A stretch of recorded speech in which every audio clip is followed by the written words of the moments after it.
नमस्कार, मैं एडवोकेट अर्चना त्रिपाठी हिंदी लर्नर्स के यूट्यूब चैनल पर आपका स्वागत करते हैं। आजकल दुनिया में डिजिटल अरेस्ट नाम का शब्द चर्चा में बना हुआ है। डिजिटल अरेस्ट क्या है?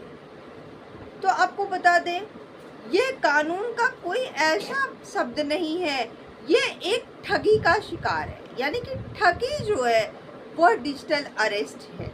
डिजिटल अरेस्ट के रूप में ठगी की जा रही है।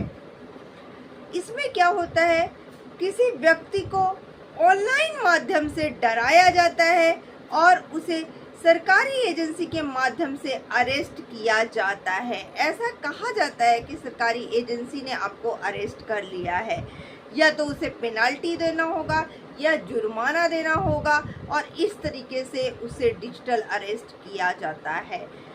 कई बार 2 घंटे, 3 घंटे और कई बार तो 3-3, 4-4 दिन तक डिजिटल अरेस्ट किया जाता है, जब तक कि वह व्यक्ति पैसा ना दे। तो आपको बता दें कि डिजिटल अरेस्ट क्या है, इसकी जानकारी होना बहुत ही आवश्यक है, और इससे कैसे बचे ये भी जानना बहुत ही ज़रूरत है, क्योंकि इसका जागरूकता ही बचाव है। जितना आप जागरूक रहेंगे, सजग रहेंगे, आप इस ठगी के शिकार में नहीं आएंगे, आप नहीं होंगे डिजिटल अरेस्ट के शिकार। तो जानिए कि क्या होता है डिजिटल अरेस्ट। इन दिनों दुनिया में एक नया जो है ठगी का हथकंडा अपनाया जा रहा है ठगों के द्वारा, वो है डिजिटल अरेस्ट। इसमें किसी व्यक्ति को ऑनलाइन माध्यम से डराया जाता है, या तो फ़ोन। डिजिटल अरेस्ट जो है कई प्रकार से हो सकता है। या तो आपके पास फ़ोन आएगा कि आपके घर में, या आपने जो है वह आप यहाँ सेक्स रैकेट में पकड़े गए हैं, तो मैं जो है पुलिस अधिकारी बात कर रहा हूँ, आप इतने पैसे दे दीजिए इतने घंटे के अंदर में। तो जो आपका परिवारजन है या आप है जिसको सेक्स रैकेट में जो फंसा हुआ है, उसको छोड़ दिया जाएगा, उस पर कोई कार्रवाई नहीं किया जाएगा। और इसके साथ ही साथ वे उतनी देर तक आपको जो है कैमरे में एक ऐप डाउनलोड कराएंगे, कैमरे में जो है कैद रहने के लिए बोलेंगे। उस समय तक ना आप किसी से फ़ोन पे बात कर सकते हैं, ना आपके घर में कोई आ सकता है, ना आप कहीं जा सकते हैं। यह होता है डिजिटल अरेस्ट। ये कई तरीके से हो सकता है। अभी तक ये शब्द जो है वह कानून में नहीं है। आपको बता दें कि डिजिटल अरेस्ट इस समय चर्चा में क्यों है, क्योंकि अगर हम केवल एक राज्य दिल्ली की बात करें तो 3 महीने में 600 मामले जो है केवल दिल्ली में, जिसमें 400 करोड़ की धोखाधड़ी हुई है। इसके अलावा उत्तर प्रदेश, राजस्थान, उत्तराखंड, कोई भी ऐसा राज्य नहीं है जहां पर डिजिटल अरेस्ट की शिकायतें नहीं आ रही हों, ऐसे मामले नहीं आ रहे हों। तो इसलिए आपको ये जानना बहुत ही आवश्यक है। जब भी कोई भी आपको कॉल करता है कि हम सरकारी एजेंसी से बात कर रहे हैं, आपके द्वारा या आपके परिवार वालों के द्वारा ऐसा करते किया गया है, या मनी लॉन्ड्रिंग की गई है, इसके वजह में आप हमको पैसे दीजिए, तो कभी भी ध्यान रखिए, कोई भी सरकारी एजेंसी आपको ऑनलाइन माध्यम से जो है वह आपको डिजिटल अरेस्ट नहीं करेगी। अगर सच में ऐसा कुछ हुआ है तो सरकारी एजेंसी आपको बुलाएगी अपने ऑफिस में। और आप विश्वास कैसे कर लेते हैं, क्योंकि इसमें क्या होता है, वे आपको वीडियो कॉल के माध्यम से ऐसा वहाँ का माहौल बना देते हैं। पहली बात तो आपको कॉल से डराया जाता है, दूसरी बात आपको वीडियो कॉल पे रखते हैं, वीडियो कॉन्फ्रेंसिंग पे रखते हैं, और फिर वहाँ पर आप देखेंगे कि वहाँ लोग जो होंगे वो पुलिस की वर्दी पे होंगे, वहाँ पुलिस स्टेशन का चित्रण प्रॉपर किया रहेगा, तो आप डर जाएंगे। ये सच में जो है साइबर क्राइम से बात कर रहे हैं, ये सच में पुलिस स्टेशन से बात कर रहे हैं, ये सच में मनी लॉन्ड्रिंग डिपार्टमेंट से बात कर रहे हैं, और आप डर करके जो वो कहते जाते हैं आप वो करते जाते हैं। तो हमेशा ध्यान रखिए, कोई भी सरकारी एजेंसी ऑनलाइन माध्यम से आपको सूचित नहीं करेगी। हो सकता है कि सरकारी एजेंसी अगर आप किसी चक्कर में फंसे तो वो आपको मेल करे, परंतु आपको अपने जो है चैम्बर में बुलाएगी, पुलिस स्टेशन में बुलाएगी, साइबर क्राइम सेल में बुलाएगी, ना कि आपको डिजिटल अरेस्ट करके आपसे पैसे लेगी। तो सावधान हो जाइए। अब इसमें लोगों को फंसाया कैसे जाता है आपको बता दें। तो इसमें कई तरीके हैं फंसाने के। जैसे कि एक व्यक्ति को फंसाया गया, उसे ये बोला गया कि आपने जो कुरियर मंगाया था उस कुरियर में ड्रग्स है, तो ड्रग्स की होने की वजह से आपके ऊपर जुर्माना लगाया जा सकता है, आप पकड़े जाएंगे तो इतने साल की सज़ा हो जाएगी, जेल हो जाएगा, जुर्माना लगाया जा सकता है। इस तरीके से उससे पैसे ठगे गए। इसके अलावा जैसे किसी में फ्रॉड बैंक ट्रांजैक्शन हुए हैं, तो उसको आपके में गलत बैंक ट्रांजैक्शन हो गया है, आप इतने पैसे दीजिएगा तो आपके ऊपर कार्रवाई नहीं होगी।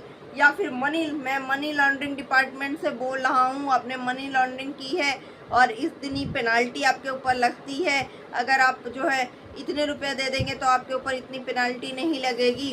और इस तरह लोग जो है वह शिकार हो रहे हैं मनी लॉन्ड्रिंग में, NDPS को लेकर के। और यहाँ तक कि जिसके पास अगर पैसा नहीं है तो उसे किसी ऐप के माध्यम से लोन दिलाया जाता है और लोन दिलाने के बाद में उसे पैसे ट्रांसफ़र कराया जाता है। आप समझ सकते हैं कि इसके तार कहाँ तक फैले हुए हैं। पहली बात तो कोई पकड़ा नहीं जाता है, अगर पकड़े भी जाएंगे तो छोटे मोटे प्यादे पकड़े जाएंगे। जो सच में मास्टरमाइंड है वह तो कहीं बाहर होगा, उसे पकड़ना अभी तक संभव नहीं हो पाया है डिजिटल अरेस्ट में।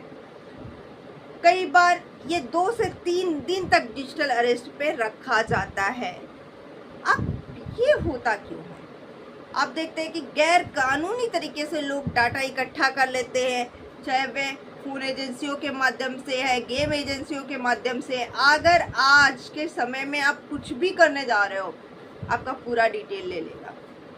वह पूरा डिटेल कहीं दूसरी जगह ट्रांसफ़र करते हैं, लोग बेचते हैं डिटेल को, और वहीं से जो है वह आपकी डिटेल लेकर के आपको ठगते हैं। तो ध्यान रखिए कि जब भी आप अपना डिटेल दीजिए तो ये जो है कंफर्म करके दीजिए कि आप अपना डिटेल कहाँ पर दे रहे हैं। हर जगह आप अपना एड्रेस डिटेल वगैरह मत दीजिए।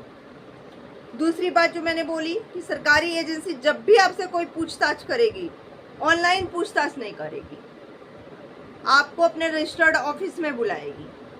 तो ध्यान रखिए, कोई अगर आपको फ़ोन करे कि हम सरकारी एजेंसी से बोल रहे हैं, पुलिस स्टेशन से बोल रहे हैं, फला पुलिस स्टेशन से बोल रहे हैं, तो आप उससे बोलिए हम आज जा रहे हैं पुलिस स्टेशन। हम साइबर ब्रांच से बोल रहे हैं, हम यहाँ पर आ जा रहे हैं।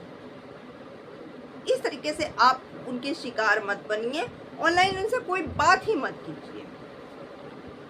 उसके बाद में अनजान जो व्हाट्सएप कॉल है वो बिल्कुल भी ना उठाएं। अपनी व्यक्तिगत जो जानकारी है वह किसी को ना दें, क्योंकि आप कई बार होता है व्यक्तिगत जानकारी आप दे देते हैं, उस व्यक्तिगत जानकारी का लोग जो है वह गलत फ़ायदा उठाते हैं। अगर कुछ भी आपको गलत लग रहा है, आप 1930 पर सूचना दें। कोई डिजिटल अरेस्ट की बात कर रहा है आपसे, तो वहाँ पर आप साइबर हेल्पलाइन नंबर का जो है मदद लें। वहाँ पर आप उसके बहकावे में ना आएं, और किसी के कहने पर आप जो है किसी के अकाउंट में पैसे ट्रांसफ़र ना करें, किसी भी प्रकार के पैसे ट्रांसफ़र ना करें। कि सामने वाला कह रहा है कि आपको आपने ये फ्रॉड किया है, आपने वो फ्रॉड किया है, तो जब तक आपको खुद से साबित ना हो जाए तब तक जो है आप कोई भी पैसा ट्रांसफ़र ना करें, ठीक है। और सबसे पहली बात आपको बता दें कि इस तरीके की इतने भयानक केस देखे गए हैं कि लोगों की मौत तक हो जा रही है। अभी हाल ही में जो है आगरा में एक डिजिटल अरेस्ट हुआ, वहाँ पर जो है ये कहा गया, जो डिजिटल अरेस्ट जो हुआ है वहाँ पर वो जो जिनके पास कॉल आई थी वह एक सरकारी टीचर थी, वह स्कूल में क्लास ले रही थी। उनके पास कॉल आया कि आपकी जो लड़की है वो सेक्स रैकेट में फंसी है, अगर आप इतने रुपए दे देती हैं तो हम आपकी लड़की को छोड़ देंगे। और उसको सुनते ही हार्ट अटैक आ गया और वह अपनी जान गंवा दी। इसके अलावा मेरठ के सिविल लाइंस में एक बुजुर्ग थे जिनका नाम सूरज था। ऐसे लोग क्या करते, देखिए ये लोग पैसे वाले लोग, रिटायर्ड लोग, इन्हीं लोगों को टारगेट करते हैं। छोटे मोटे जो है ठग नहीं है ये लोग। उनको मनी लॉन्ड्रिंग केस में जो है फंसाने की धमकी दी गई। उन्होंने कहा गया कि आप मनी लॉन्ड्रिंग केस में फंस गए हैं, अगर आप चाहते हैं कि आपके ऊपर कोई कार्रवाई ना हो तो आप पैसे ट्रांसफ़र कर दें। और इस तरह उन्हें 2 से 3 दिन तक डिजिटल अरेस्ट पे रखा गया और उनसे 1,73,00,000 की ठगी की गई। आप देखिए कि यह केवल ऐसा नहीं है कि जो पढ़े लिखे लोग नहीं हैं उनके साथ ऐसा हो रहा है।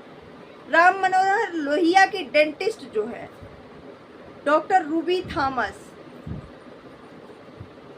इनके बारे में समाचार के माध्यम से पता चला कि इनको भी डिजिटल अरेस्ट किया गया था। इन्हें यह कहा गया कि जो आपका सिम है, जो आधार कार्ड, आपके आधार कार्ड पर सिम लिया गया, वह जो सिम है वह फर्जी है और अगर आप जो है इतने पैसे देंगी तो आपको छोड़ दिया जाएगा। इस तरह करके उनसे 90,000 रुपए की ठगी की गई। और इन सभी ठगों को पकड़ पाना असंभव हो जा रहा है। हालांकि उत्तराखंड में पहली बार एक गिरफ्तारी हुई है जिसमें एक जो हरिद्वार के एक कंपनी थी उसके चेयरमैन, जिनसे कि करीब 43 लाख रुपए जो है या इससे ज़्यादा पैसे का अनुमानित जो है मैं ब्यौरा दे रही हूँ, उनसे ठगी की गई थी। उनको यह बोला गया था कि आप मनी लॉन्ड्रिंग में फंसे हुए हैं और आप इतने रुपए दीजिएगा तो आप छूट जाइएगा। बाद में उन्होंने जो है इसकी कंप्लेन करी और कंप्लेन करने के बाद में वह ठग पकड़ा गया। हालांकि उनसे ठगी हो चुकी थी परंतु फिर भी जो है उसमें थोड़ा सा जो है वो अच्छा हुआ कि वो जो व्यक्ति था जिसने ठगी किया था उसको छत्तीसगढ़ के दुर्ग में जो है गिरफ्तार कर लिया गया है। तो आप देखेंगे कि कई लोग तो ऐसे होते हैं ठगी होने के बाद भी जो है शिकायत नहीं करते हैं और कई लोग तो ऐसे हैं जो शिकायत करते हैं परंतु उनको कोई समाधान नहीं मिल पाता है। तो डिजिटल अरेस्ट में बस केवल जानकारी ही जो है वह आपके समाधान है। अगर आप जागरूक रहेंगे, सतर्क रहेंगे तो आप डिजिटल अरेस्ट से बच सकते हैं। आपको हमारी वीडियो कैसी लगी ज़रूर बताइएगा, कमेंट कीजिएगा, वीडियो को ज़्यादा से ज़्यादा शेयर कीजिएगा जिससे कि ये जानकारी जो है ज़्यादा लोगों में जो है पहुंच सके और लोग डिजिटल अरेस्ट के ठगी होने से बच सके। अगर अभी तक आपने हमारे चैनल को सब्सक्राइब नहीं किया है तो प्लीज़ हमारे चैनल को सब्सक्राइब कर लीजिए। धन्यवाद।